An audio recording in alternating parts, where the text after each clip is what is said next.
ஒரே மைதான அரங்கில் தோனி, அஜித்.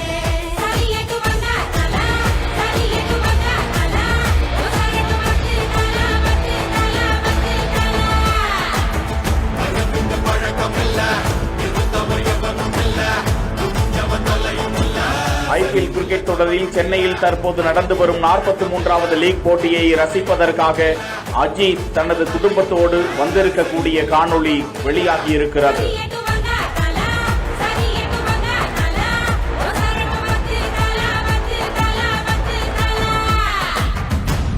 சென்னை போட்டியை நேரில் பார்ப்பதற்காக அஜித் வருகை தந்திருக்கும் நிலையில் ரசிகர்கள் ஆரவாரத்தில் ஈடுபட்டு வருகிறார்கள்.